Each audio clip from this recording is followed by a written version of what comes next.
I'm Beth from the Chambers Rescue Channel. Today I'm going to be baking bread in the Thermowell. The other day I found an old crockpot cookbook at the library book sale, and as I was looking through it I saw a recipe for bread, and I had never thought about making bread in my crockpot before, but I thought that the Thermowell in a way is quite like a crockpot, so why not try it? I have never successfully made bread before, never ever. But here we have half of a loaf that I made this morning, and Will and I already ate half of it because it was so good. So I should not have doubted that bread would work out perfectly in the Thermowell. We have a very simple set of ingredients. I have in my bowl a mix of white flour, white all-purpose flour, and whole wheat flour. It's a total of 3 cups of flour, 1.5 cups of all-purpose, 1.5 cups of whole wheat. And I'm just gonna stir that up to blend them. And I'm going to add a teaspoon of sea salt. You can also use kosher salt. If you're going to use regular salt, cut it down a little bit. But it depends on how salty you like your bread. The great thing about this is if you have a favorite bread recipe already, you can make it in the Thermowell. This is a basic recipe that I found that works really well, but you can make any kind of bread in the Thermowell. So I'm gonna add my salt, and then I think the reason that I have never successfully made bread before is because I was always using active dry yeast and I never really knew how to use that properly. So I got some quick rising yeast this time. So I'm going to add that into my flour and salt. So now I have the flour, the salt, and the yeast. I'm going to mix that up.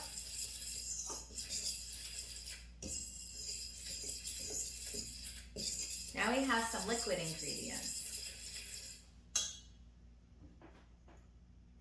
I'm going to add 3 spoonsful of honey. Now I'm very lucky because my brother-in-law is a beekeeper and he gave us this honey.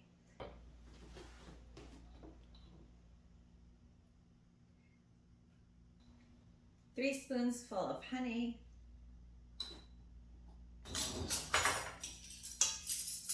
2 tablespoons of olive oil.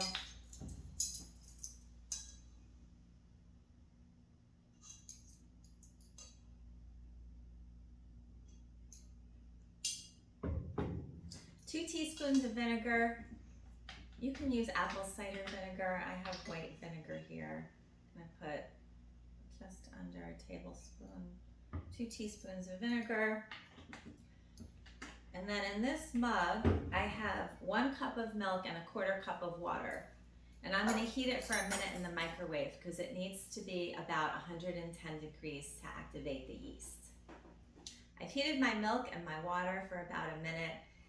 It needs to be kind of like what you would want to feel if you were taking a bath, that temperature. So I'm going to add that in now, and I'm just going to mix everything up, and the dough is going to come together beautifully.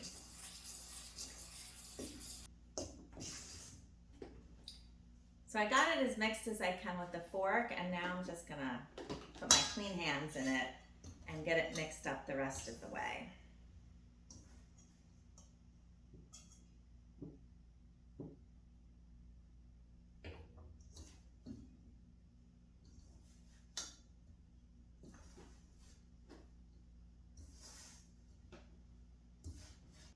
I've mixed the dough for about 3 minutes with my hands, and it feels like Play-Doh.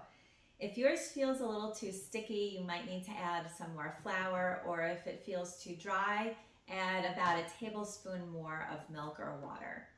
I'm going to let it sit in the bowl now for 25 minutes, and I'm going to cover it with a clean towel, and this allows the dry ingredients to absorb the wet ingredients and also to get the yeast activated. My dough has sat for 25 minutes. It's gotten a little bit puffy. I took it out of the bowl, and now I'm going to knead it for about 6 minutes right here on my butcher block island. So when you knead it, you're just going to be kind of folding it over and pressing it, kind of aerating the yeast. And you're just going to keep working your hands through it and squishing it and folding it and mixing it for about 6 minutes. I've been kneading this for 6 minutes. Now I'm going to make it into a ball. I've already cut out a square of parchment paper and I've sprayed a little bit of vegetable oil spray on it. So I'm going to put my ball of dough on it. And this is where you can add some toppings. So I've been thinking about my everything bagel blend. I brought this out. I'm not going to do that for today, but I wanted to put that out as an idea. What I'm going to use is some quick oats, and I'm just going to take some pinches of it and press it right into the top.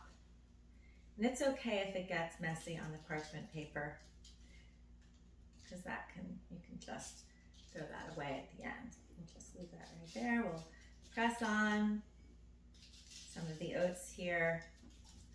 And then we're going to use the pot for the Thermowell, and we're going to put this right into the pot.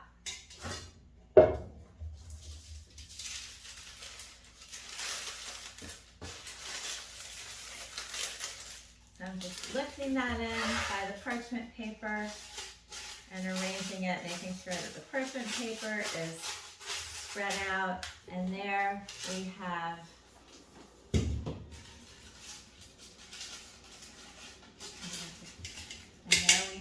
the bread right in the pot. I'm going to preheat the Thermowell for 2 minutes. Then I'm going to put the lid on the pot. I'm going to cook it with the heat on for 8 minutes. And then I'm going to turn the heat off and leave it off for an hour and 10 minutes.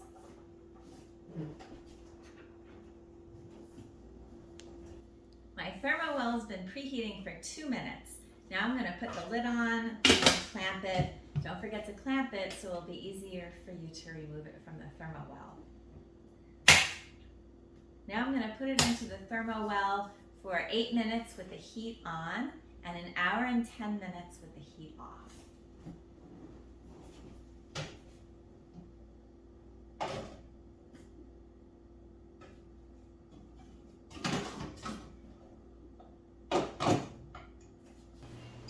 It's been an hour and 10 minutes.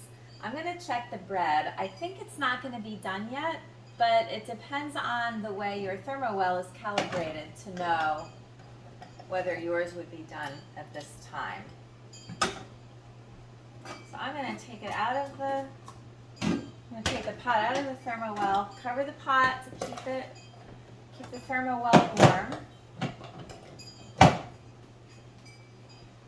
Unclamp it, which is kind of awkward.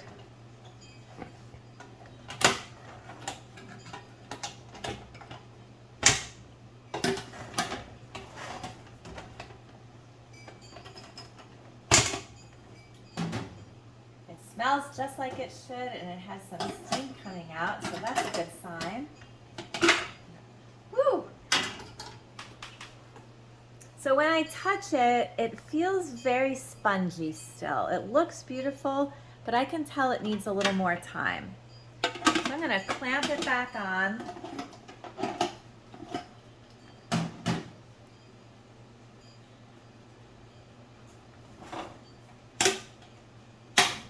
I'm going to put it back in the Thermowell.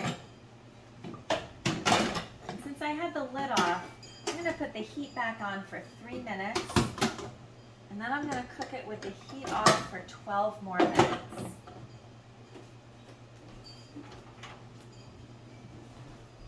I'll be back. I checked the bread and it's done. You can see it has this lovely golden crust. It's not a very hard crust because it was steaming in the Thermowell pot.